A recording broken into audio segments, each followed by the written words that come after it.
Assalamualaikum warahmatullahi wabarakatuh. Kali ini kita akan belajar mengenai administrasi sistem jaringan pada submateri sistem operasi jaringan. Apa itu sistem operasi jaringan? Apakah kalian tahu? Oke, sistem operasi jaringan adalah sebuah sistem operasi yang ditujukan untuk menangani jaringan. Umumnya, sistem operasi ini terdiri atas banyak layanan atau servis yang ditujukan untuk melayani pengguna. Seperti hal layanan berbagi berkas, layanan berbagi alat pencetak atau printer, DNS service, HTTP service, dan lain sebagainya. Istilah ini populer pada akhir dekade 1980-an hingga awal dekade 1990-an. Sistem operasi jaringan adalah suatu jenis sistem operasi yang dikhususkan untuk menangani jaringan.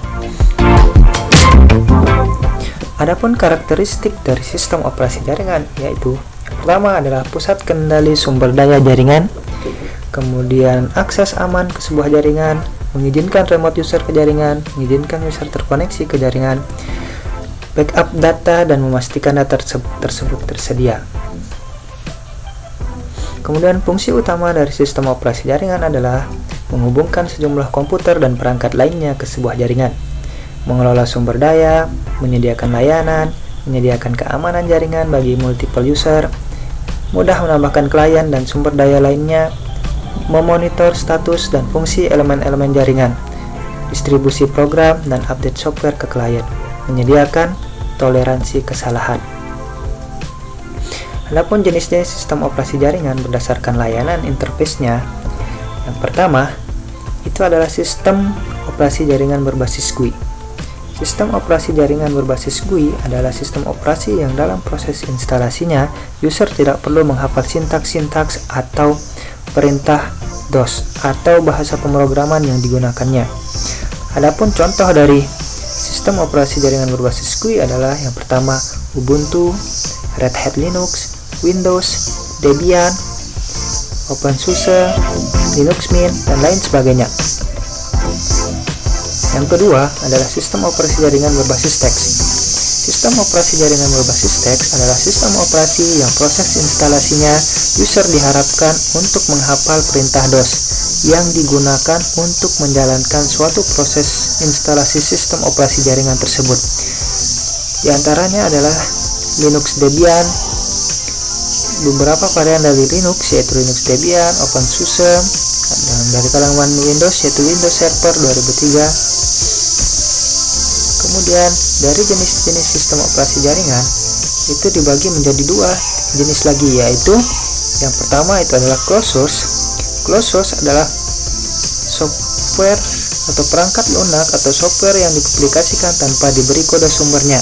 Pada software jenis closed source hanya terdiri dari file binary tanpa adanya ruang untuk mengakses ke kode sumber software tersebut. Secara umum, software closed source memiliki lisensi atau hak cipta yang bertujuan untuk melindungi software tersebut dari penggunaan yang dapat merugikan si pembuat software dan menguntungkan pihak ketiga. Pada sistem operasi closed source ini, paket program tidak dapat didistribusikan lagi selain oleh pembuat atau vendor program tersebut. Jika ada pendistribusian yang bukan dari vendor program tersebut, maka dianggap sebagai pemajakan software. Yang kedua yaitu adalah open source. Sistem operasi open source adalah perangkat lunak yang dimana kode programnya bersifat terbuka dan disediakan oleh pengembangnya secara umum agar bisa untuk dipelajari, diubah maupun dikembangkan oleh lanjut serta disebarluaskan dan boleh bahkan untuk memperbaiki bug atau kesalahan pada program tersebut. Sementara itu, jika ada pembuat perangkat lunak yang tidak mengizinkan dari kode pemrogramnya untuk diubah dan dimodifikasi, namun kode program tersebut berasal dari perangkat lunak tersebut sebenarnya tersedia, maka bukanlah disebut sebagai sistem operasi open source. Yang perlu ditekankan di sini adalah sistem operasi open source tidak selalu disediakan secara gratis, melainkan tetap ada biaya yang dikeluarkan untuk membeli program tersebut, seperti halnya Red Hat Linux.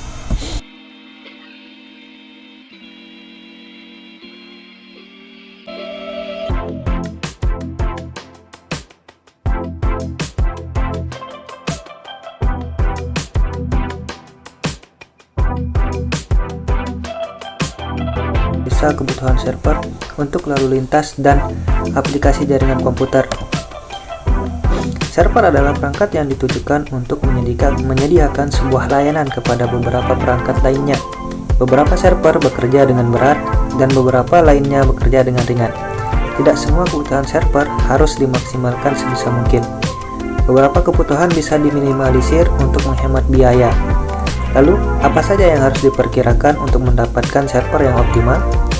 Yang pertama, hardware. Kemudian yang kedua ada aktivitas bisnis, jumlah pengguna, dan skalabilitas, serta titik penyebaran dari masing-masing klien, kemudian software yang akan digunakan. Yang pertama, terkait hardware. Sebelum memulai dengan spesifikasi bisnis, maka kita butuh untuk menentukan hardware-nya terlebih dahulu. Hardware yang dimaksud adalah hardware yang bekerja sama dengan server, seperti router dan switch. Pastikan bahwa server kita bisa bekerja sama dengan hardware lainnya. Pastikan bahwa port untuk koneksi antara peripheral satu bisa bekerja dengan yang lainnya. Kemudian, dari aktivitas bisnis, setelah hardware yang bisa bekerja sama dengan baik, maka kita harus tahu aktivitas bisnis kita seperti apa. Dalam analisa kedua ini, kita harus tahu seberapa berat aktivitas yang dilakukan oleh server. Apakah server hanya melakukan komputasi yang matematika yang rumit? Apakah server hanya menyediakan konten-konten saja? Atau apakah server bekerja dengan keras sebagai penyedia kriptografi? Setelah mengetahui aktivitas bisnis, kita bisa menentukan kebutuhan hardware operasional dalam server kita. Berapa clock rate yang dibutuhkan, jumlah RAM, jumlah penyimpanan data, dan sebagainya. Kemudian dari yang ketiga yaitu adalah jumlah pengguna. Selain aktivitas bisnis, maka yang tidak bisa lepas darinya adalah jumlah pengguna. Aktivitas bisnis yang ringan mungkin memerlukan kualitas hardware yang rendah, tapi dengan jumlah pengguna yang banyak, maka kualitas hardware yang tinggi juga dibutuhkan. Untuk mendapatkan spesifikasi yang minimal, jumlah pengguna dikalikan dengan rasio aktivitas bisnis yang dibutuhkan karena mereka saling terkait satu sama lain.